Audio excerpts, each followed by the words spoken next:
On this feast of St. Matthew, we hear the call of Matthew, we hear his conversion, and from the vantage point of Matthew. Matthew's the gospel writer here, and he recounts this, and we hear him say at the end, when the Pharisees come in and question Jesus, "Why do you eat with tax collectors and sinners?" As the response is, "Those who are well do not need a physician, but the sick do."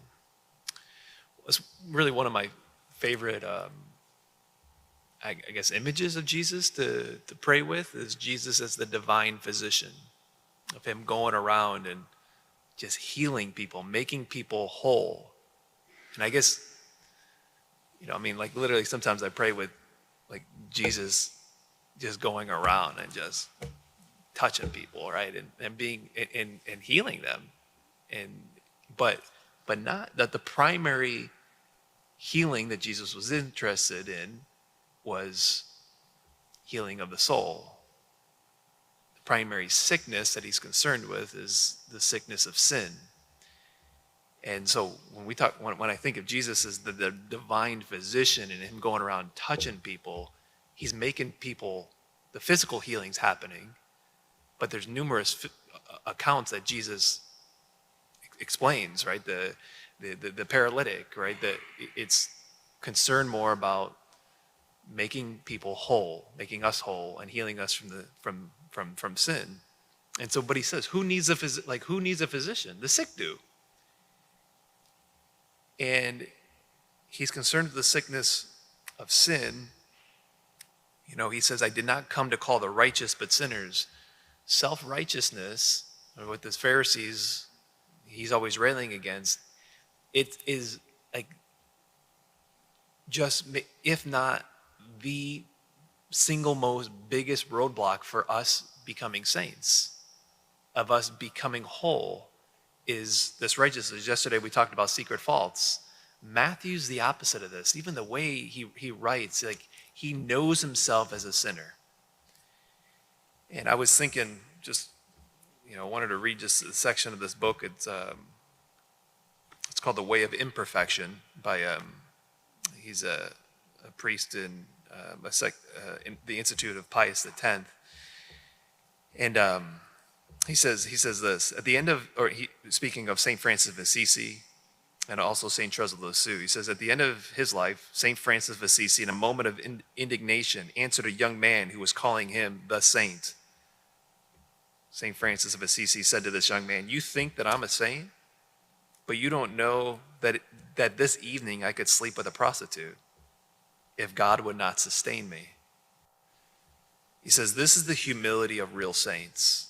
They know themselves as on the same side as sinners, and at a certain moment, there's no difference between sinners and saints. In a given moment, there's no difference, like at a precise moment, there'll be no difference between the sinner and saints. Saint Therese of Lisieux said something similar. She said, the little flower says, she says, "There's no difference between me and Mary Magdalene. There's no difference between Mary Magdalene and myself." He says, this is the saints recognize themselves as sinners always in the state of conversion. And each sinner, as weak as he is, must recognize himself as a saint in the making.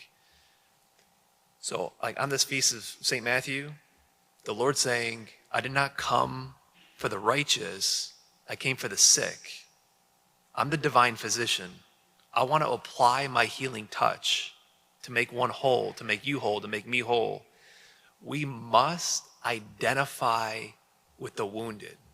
Like those that we think of, when we think of, right, when we're talking about rescue people here at Notre Dame, when we think of those that the Lord wants us to go out and reach, it's important for us to identify with them.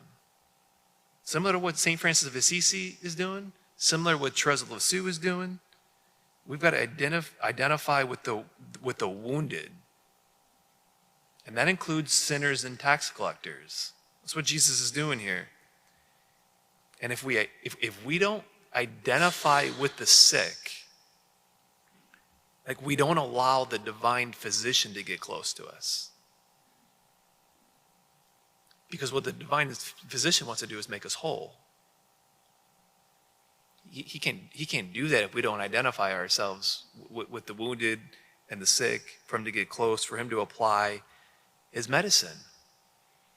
The divine physician's medicine. What's the divine physician's medicine? It's love. Love heals. Another writer once wrote, St. Paul, we talked about this weekend, to Timothy, that Jesus, or that the Lord desires all to be saved and come to the knowledge of truth. Salvation and truth go hand in hand. And as one author put it once, love, I think as Peter Crave says, love is the bridge of which truth can cross over. Like parents that know that, maybe try to drill into truth into your kids, there's got to be the bridge of love to receive truth. Love is the bridge that truth can pass over. Paul to Timothy this past weekend, salvation and truth they're connected. God desires all to be saved and come to the knowledge of truth. But as we are in this mode, as on this feast day of St. Matthew, help us to identify with the most wounded that we can think of, the sickest that we can think of, like St. Francis of Assisi, like Therese of Lisieux, so that the divine physician can get close and apply his medicine, which is love. Love heals. Love makes us whole. And then we follow. We follow the way St. Matthew did today, and that following is an everyday decision, and it's an everyday spot of going lower and lower and lower in humility. That's what the divine physician loves, because then he can just get closer and closer and closer.